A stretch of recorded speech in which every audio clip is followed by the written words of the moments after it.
una casta superior que es los periodistas que si mienten, calumnian, injurian y dicen cualquier cosa. ¿Tenés ahí los nombres de los periodistas que tengo que meter en cana? No nos tomamos esto a la joda, como esos periodistas mentirosos. Y dentro de la cancha vale todo, que la vayan a buscar, la tienen adentro. Soy un abanderado de la batalla cultural, pero los imbéciles con déficit de IQ doméstico, ay, no, mira.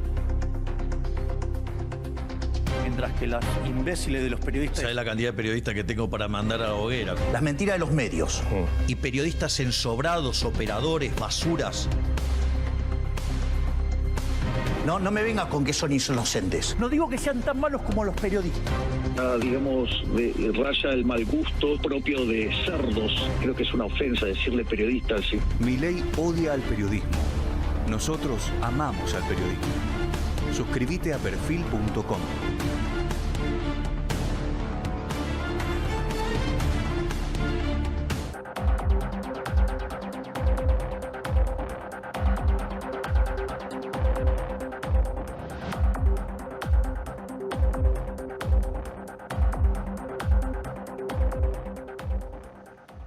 Continuamos con más Modo Fontevecchia hasta las 13. Ahora es momento de recibir a un abogado, profesor universitario. Nació un 2 de abril de 1959 en Buenos Aires, ejerció el cargo de jefe de gabinete de ministros en 2003 hasta el 2008 y fue presidente de la Nación de la República Argentina hasta el 10 de diciembre de 2023. Recibimos en Modo Fontevecchia a Alberto Fernández.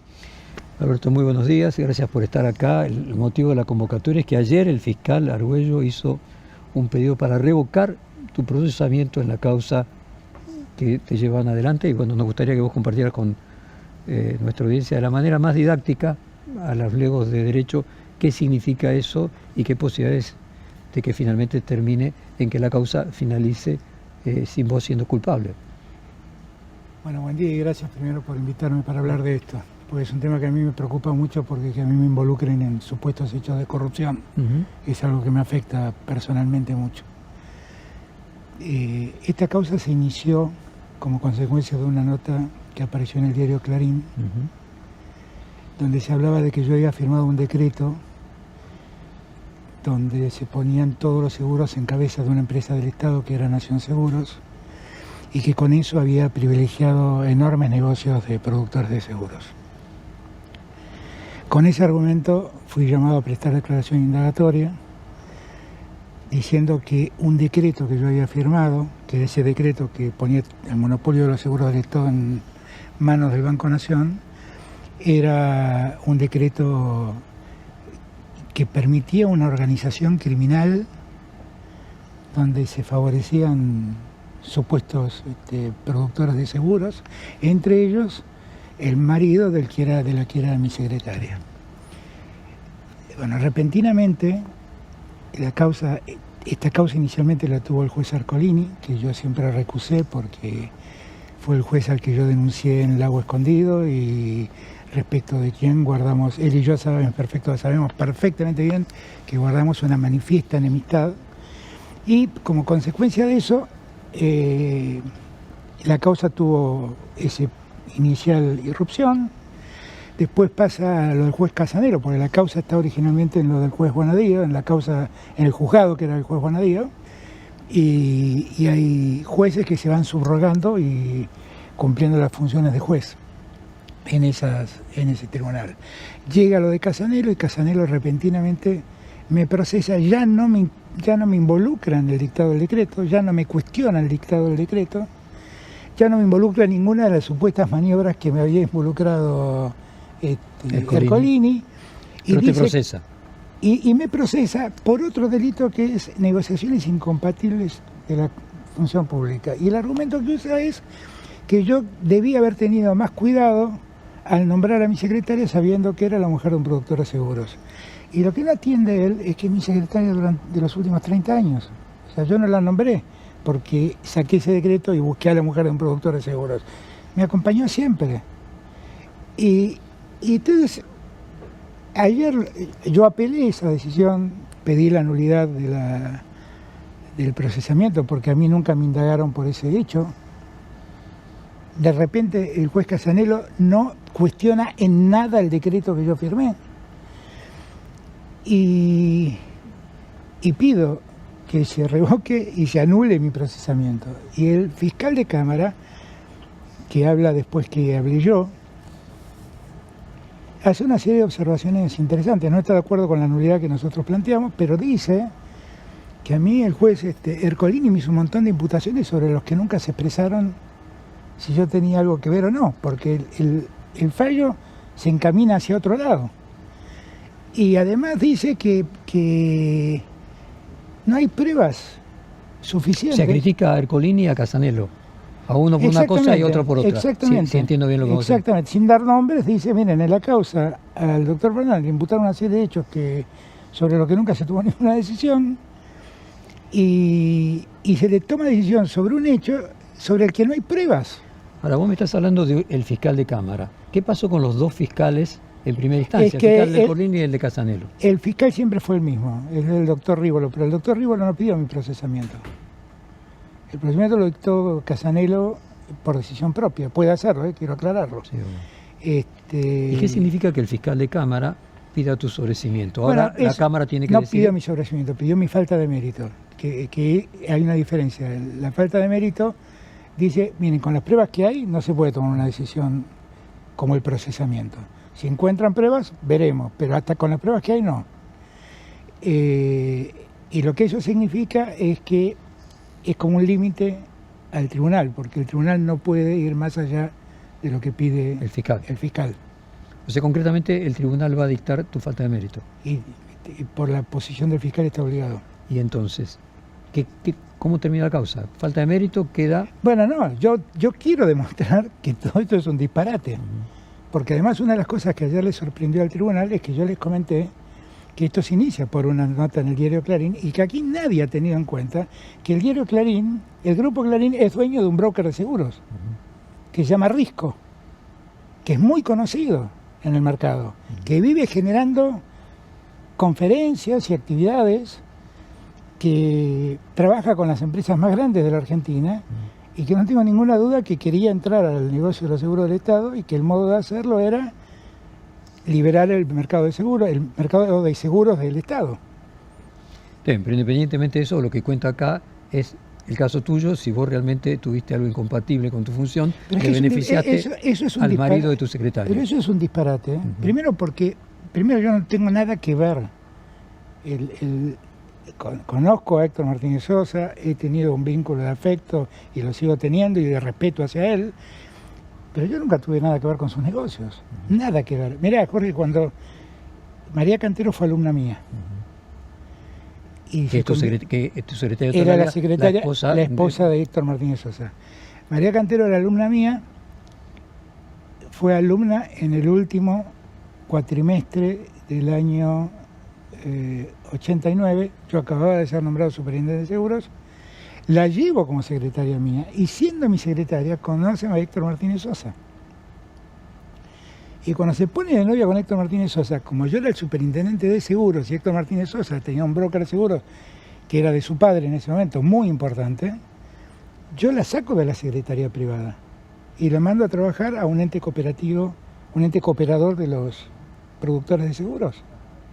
Y vuelve a trabajar conmigo cuando yo dejo la superintendencia. O sea, en ese momento está clarísimo que podía haber un conflicto de intereses. Por eso la corrí de la secretaría privada. Ahora, el criterio que usa el juez Casanello es de una arbitrariedad enorme. Y quiero aclarar que tengo mucho respeto por el doctor Casanello, pero creo que se equivoca, porque con ese criterio no podía trabajar conmigo nadie que esté casada con alguien de los medios, porque los medios cobran mucha pauta del Estado.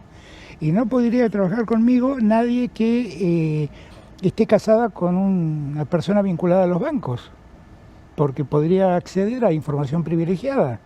Y no podría trabajar conmigo nadie que esté vinculada o a un hacendado, porque las cuestiones del campo también pasan por la presidencia.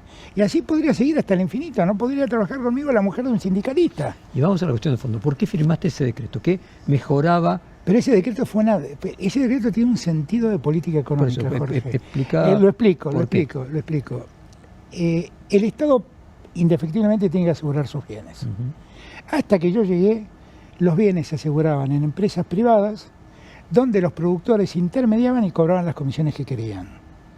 Había casos muy graves, como por ejemplo la contratación de seguros de los ferrocarriles argentinos, que dio lugar a una causa, donde lo que se licitó es un broker, que no fue una licitación, fue una compulsa de precios. El broker que gana es un broker del Grupo Macri. Y ese broker decide quién es la aseguradora que asegura a los ferrocarriles argentinos. Es un negocio terrible, oscuro por donde se lo mire. ¿Qué fue lo que hice yo? Dije, no, todos los seguros del Estado se aseguran en las empresas del Estado, en la empresa aseguradora del Estado, que es Nación Seguros. Todos los bienes del Estado se aseguran en Nación Seguros. No puede haber intermediarios. Que son brokers. Bueno, lo que pasa es que el concepto de broker es un poco más amplio. Hay una ley, que es la ley 22.400, que regula la actividad de los productores y los asesores de seguros. Pueden estar en una misma persona, las dos figuras en una misma persona, o pueden estar separadas. El decreto prohíbe que haya intermediarios, lo prohíbe. Lo que pasa es que hay muchos espacios de la administración pública que necesitan tener un asesor de seguros, porque asegurarse no es fácil. O sea, cuando vos asegurás todo este edificio, ¿qué estás asegurando? Estás asegurando un montón de bienes que no tenés en cuenta. No se sabe exactamente cuál es el riesgo. No es lo mismo que, si por ejemplo ferrocarriles, que está a lo largo de todo el país, me imagino que evaluar... Pero te pongo tu ejemplo, cuando aseguras tu auto, podés asegurarlo contra terceros, podés asegurar tu responsabilidad civil limitada, podés hacerla ilimitada, podés hacerlo contra todo riesgo, podés hacerlo con franquicios y franquicia. Por ahí necesitas un asesoramiento. Yo tengo un productor de seguros para mi auto. Si aseguras este edificio, mirá, depende de cómo sea este edificio, te va a costar más caro o más barato. Pero a lo que quiero llegar, y con esto termino, es que yo ordené que todos los seguros vayan sin intermediación a Nación Seguros. Si yo entiendo bien, Ercolini critica el decreto. Claro. Casanelo no. Casanelo no. ¿Y por qué critica? ¿Cuál es el argumento con el que porque critica? Dice porque Ercolini, el decreto está hecho a propósito. Está hecho para generar una suerte de organización criminal donde se beneficien con los seguros. Yo no conozco a ninguno de los productores de seguros que están involucrados en la causa, salvo Martínez Sosa, porque es el marido de María. Es el único que conozco. ¿Cuántos Martínez Sosa hay en la Argentina? No sé si el nombre de él es broker o... No tengo idea, pero miles. Y que trabajan con el Estado también son cientos. Y Martín Sosa tuvo ventajas durante tu presidencia, consiguió más seguros de los que tenía antes de tu presidencia. Si los consiguió no fue por mi intermediación. Te doy un ejemplo. Me imagino que vos lo debes saber. Mira, estar en la causa. Él siempre comentaba, sí. El comentario que siempre hacía es que era que le había ido mucho mejor con Macri que conmigo. Era el comentario que siempre hacía. Yo no sé qué seguros tenía, pero para que vos te des una idea, Martínez Sosa fue el asesor de seguros durante casi 10 años de la Corte Suprema de Justicia de la Nación. Vos sabrás que yo ahí no tengo ninguna capacidad de influir. No. Está clarísimo, ¿no? Y además es alguien que tiene una empresa de producción de seguros, tiene 60 años. No, está bien, pero el planteo es, ¿se benefició o no se benefició durante la presidencia de Alberto Fernández? Independientemente de que se haya beneficiado, pueda no tener que ver cómo... Si no se benefició, es abstracta la discusión. Pero además, yo creo que no se benefició, que es lo que ayer le explicaba a los jueces, porque nosotros generamos ese monopolio y además Nación Seguros le fijó un límite a los productores de seguros. Le digo, ustedes no pueden cobrar ninguna comisión mayor al 10%. Para que vos te des una idea, asegurar del incendio de un edificio del Estado, la comisión era entre el 25 y el 30%. Ahí bajó al 10%. Asegurar un auto era entre el 17 y el 23%. Ahí bajó al 10%. O sea, no fue ni por casualidad un beneficio para los productores de seguros. Bueno, resuelta esta causa. Sí. Te queda la otra causa más complicada por violencia de género, sí, con Fabiola. Sí. Esa causa también la tiene Ercolini. Esa causa inexplicablemente la tiene Ercolini. La casación convocó a una audiencia porque yo recurrí ante la casación a la recusación. No solo frente a la Cámara, sino ya pasó a casación. Claro, yo lo recusé en la casación hizo un trámite adicional y me fijó audiencia para octubre. Para que yo vaya a decir que la Cámara no te aceptó la recusación. La Cámara no la aceptó, exactamente. No te aceptó a vos la recusación. Exactamente. Lo que a mí me parece que es un gran error de la Cámara, ¿no? Porque es público y notorio A mí me impresiona porque todos los medios hablan de mi enemistad con Ercolini. El único, lo niegan, yo creo que lo niegan con cierto sentido corporativo, debo serte franco. Porque aceptarlo es como aceptar que lo del Lago Escondido ocurrió. Y lo del Lago Escondido ocurrió. Y en este punto yo quiero marcar un aspecto. La causa del Lago Escondido se cerró rápidamente, argumentando que estaba viciada porque se trataba de chats obtenidos ilegalmente. Y la verdad es que a mí me parece tremendo, porque no negaron los hechos. Dijeron que la prueba era ilegal. Ahora, si la prueba era ilegal, hubieran descartado esa prueba. Ahora, ¿por qué no investigaron si viajaron ese fin de semana al Lago Escondido? Si viajaron en un avión de Clarín. Si estuvieron hospedados en donde dijeron estar hospedados. ¿Y quién pagó eso? ¿Por qué eso no lo investigaron? Y, Alberto, la obtención de información periodística, por lo menos de manera ilegal, es algo absolutamente cotidiano. Digo, el Watergate, para empezar a hablar, o sea, es un ejemplo que usamos todo el tiempo. Claro, ¿sí? Pero la verdad, que yo lo padezco también, ¿eh? A mí me han pasado audios personales míos y yo lo padezco también. Soy un poco distinto al presidente en ese sentido, yo no persigo a nadie por eso, pero lo que digo es que como prueba judicial, yo comparto la idea, hay una teoría... De que no debe ser tomado como prueba. Claro, la teoría del fruto del árbol envenenado. Si el árbol está envenenado, el fruto está envenenado. Pero sí tendría que ser la punta para investigar y conseguir otras pruebas. No usar esas pruebas, no usar el veneno, pero ver si esto ocurrió o no. Eso nunca se aclaró. Eso tendría que ver con la discusión académica del valor del arrepentido. ¿Hay algún punto de comparación con eso? Porque quiero entrar a pedirte sobre el caso de Españolo, por ejemplo. ¿Por qué? Porque yo recuerdo que en el caso argentino, a diferencia del brasileño, en el caso de Brasil de Lavallato y en el caso argentino de los cuadernos, lo que se planteaba era que los arrepentidos, al no haber sido grabados, finalmente terminaban siendo influidos a declarar cuestiones que a lo mejor no eran de la manera que habían sido. Y se habla de hoy de que Españolo podría ser un testigo arrepentido. Me gustaría llevarte un poco a tu opinión sobre los otros hechos de denuncia de corrupción de este gobierno. A ver, ¿qué pensás vos de la figura del arrepentido? Yo creo que lo que está pasando es sumamente grave. Es muy doloroso. Perdóname que te interrumpa. También es una grabación obtenida ilegalmente. Claro. Tenemos una grabación... No es una grabación obtenida ilegalmente. No. Bueno, entonces sabe. No, porque no es una conversación privada. Es una conversación en un lugar público entre dos personas, una de las cuales lo grabó.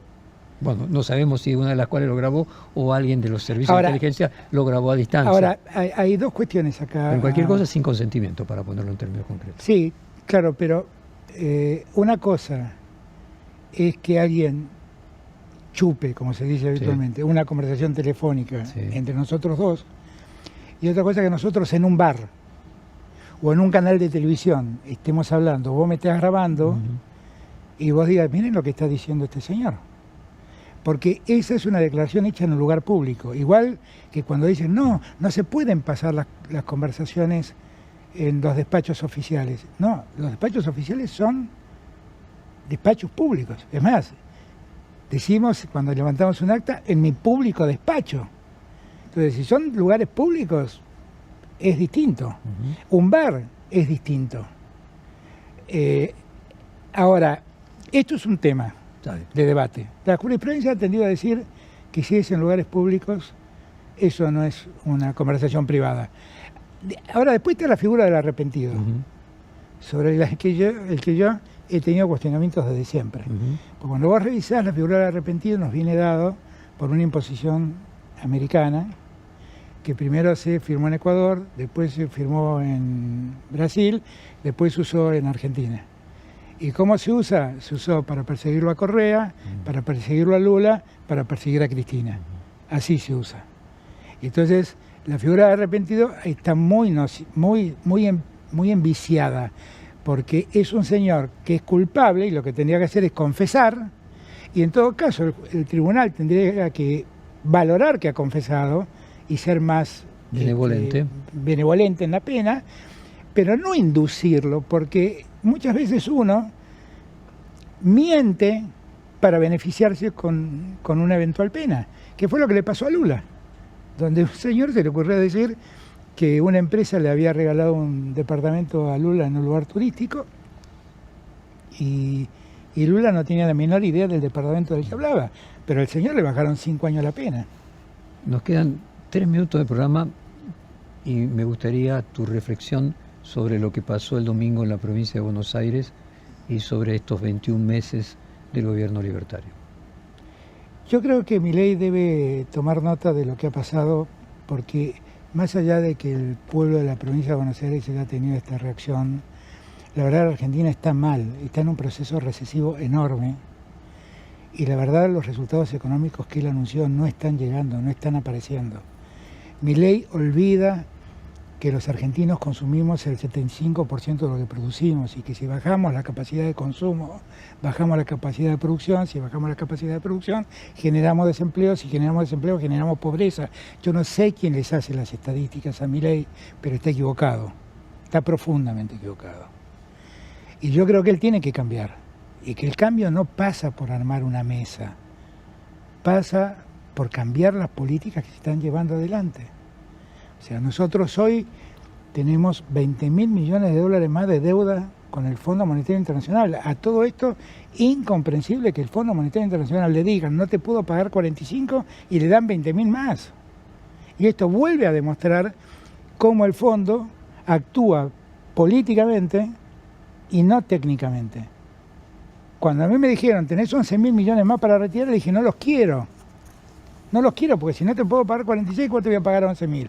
Y logramos un acuerdo que fue bastante ventajoso. Cuando uno revisa, ayer circularon muchos tweets sobre la obra pública y sobre las cloacas por un comentario que se hizo, y se ve el pico de obra pública que nosotros tuvimos. Y fue consecuencia de que nosotros nunca aceptamos que el fondo nos restrinja el gasto en salud, en educación, en ciencia y tecnología, en obra pública. Nunca lo aceptamos. Ahora, lo que estamos viviendo es una cosa de decrepitud absoluta. Ahora, el domingo, y termino con tu pregunta, yo creo que hay un emergente claro que es Axel Kicillof. Eso quería preguntarte.